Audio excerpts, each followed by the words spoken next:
मित्रांनो, तुम्ही जर या चॅनलवर नवीन आला असाल तर चॅनलला लाईक आणि सबस्क्राईब करायला विसरू नका आणि बेल आयकॉन प्रेस करायला विसरू नका, म्हणजे माझ्या सर्व व्हिडिओची नोटिफिकेशन तुम्हाला लगेच कळेल।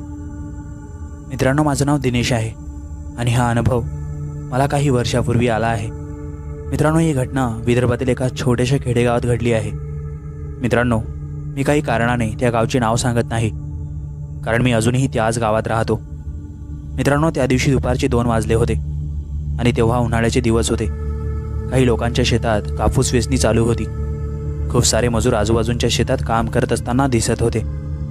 मी त्या दिवशी दुपारी 2 वाजता घरी जाण्याचा निर्णय घेतला, कारण त्या दिवशी दुपारची सुट्टी झाल्यानंतर काही मजूर आमच्या शेतात कापूस वेचणीला येणार होते। म्हणून मी आई वडिलांना सांगून दुपारच्या 2 वाजता गावच्या रस्त्याने गावातील मजूर आणण्यासाठी निघालो आणि काही वेळाने गावात येऊन पोहोचलो। मी घरी आल्यानंतर थोडा फ्रेश वगैरे झालो आणि काही चहा वगैरे घेऊन त्या मजुरांच्या घरी त्यांना बोलवण्यासाठी गेलो।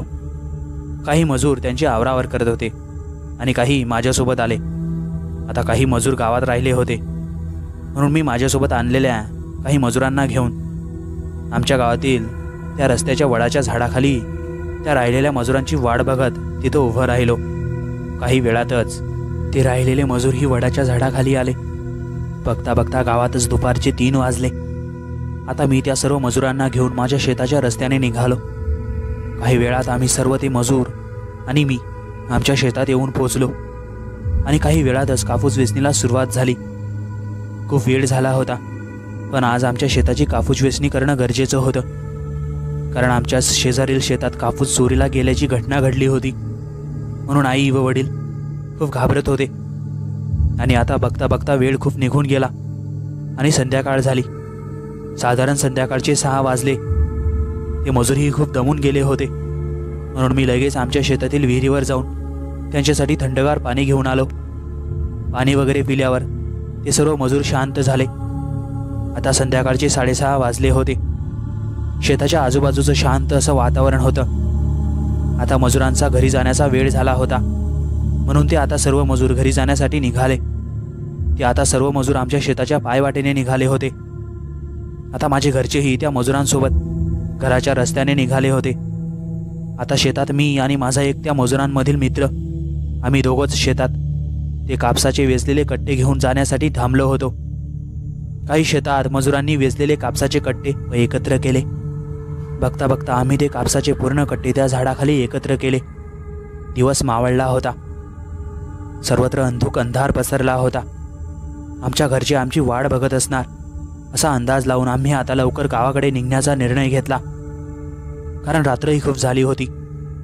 आम्ही आणलेले कापसाचे कट्टे बैलगाड्यामध्ये व्यवस्थित टाकलंय का याची पुष्टी करून घेतली आणि ते कापसाची कट्ट्याची बैलगाडी घेऊन मी आणि माझा मित्र आमच्या शेताच्या रस्त्याने निघालो।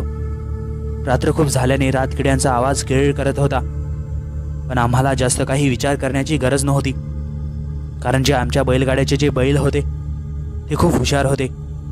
ते लहानचे मोठे आमच्याच घरी झाले होते।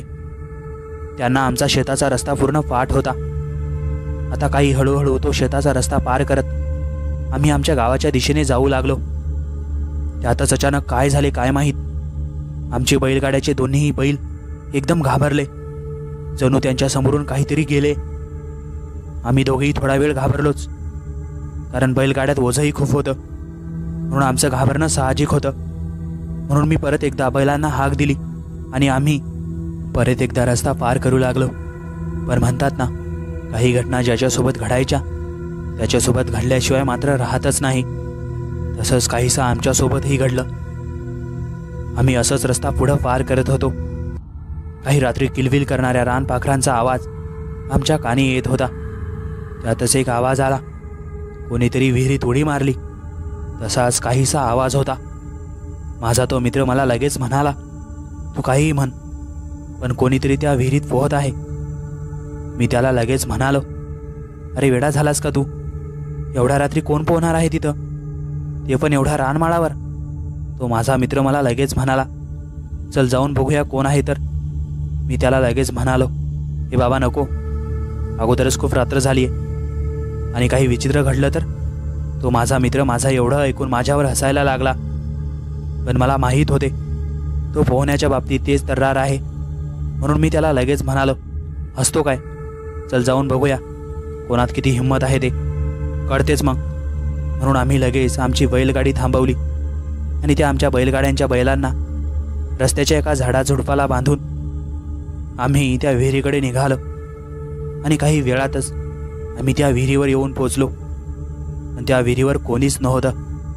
आता आम्हाला दोघांनाही आश्चर्यच वाटलं, कारण आता तर खूप मोठा आवाज आला होता, पण आता तर इथं कोणीच नाहीये. आता आम्ही दोघंही तिथून आमच्या बैलगाड्याकडे निघालो.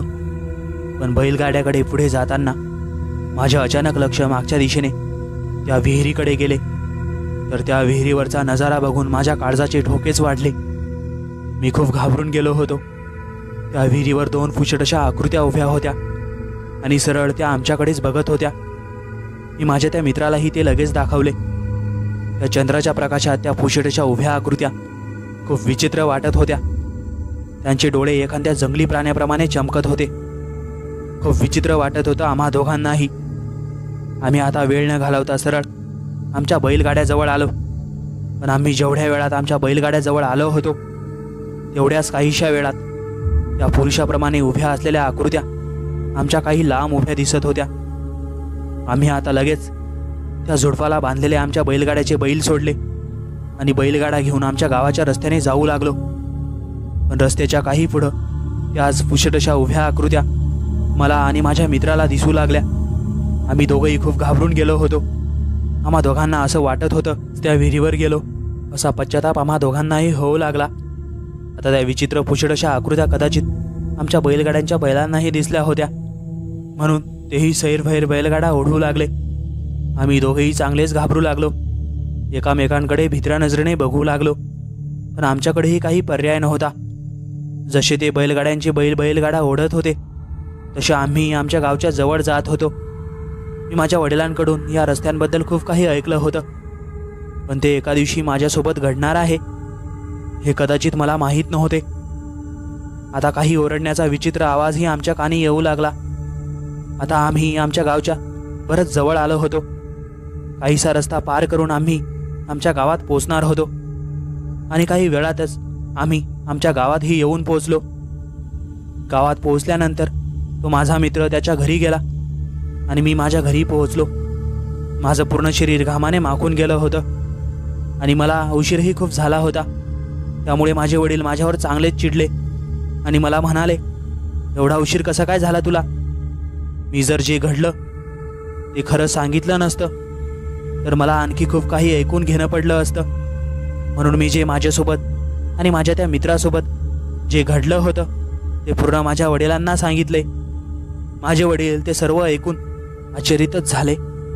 माझे वडील त्या दिवशी माझ्याशी काहीच न बोलता सरळ झोपी गेले. पण त्याच्या दुसऱ्या दिवशी सकाळी माझ्या वडिलांनी त्या रात्री घडलेल्या त्या प्रकाराबद्दल मला सांगितले. माझे वडील मला सांगत होते, अरे काही वर्षापूर्वी त्या विहिरीवर अतृप्त आत्म्यांचे वर्चस्व होते. त्या अतृप्त आत्म्यांनी तिथं त्या विहिरीवर कित्येक पोहणाऱ्यांचे प्राण घेतले होते. म्हणून काही दिवस गावातील लोकांनी त्या विहिरीवर जाण्याला बंदीही केली होती. पण ते लावलेली बंदी काही कारणाने काढण्यात आली होती आणि परत तशा विचित्र घटना घडू लागल्या. आणि तसंच तुझ्या आणि तुझ्या मित्रासोबतही घडलं असेल. मी हे माझ्या वडिलांचं सर्व बोलणं ऐकून खूप चक्रावलो. पण त्या दिवसपासून मी रात्री अपरात्री त्या रस्त्याने कधीच शेतातून घरी येत नाही. मित्रांनो, हा अनुभव तुम्हाला कसा वाटला नक्की कमेंटद्वारे कळवा. आणि तुम्ही अजूनही आपलं चॅनल सबस्क्राईब केलं नसेल तर लगेच सबस्क्राईब करून घ्या.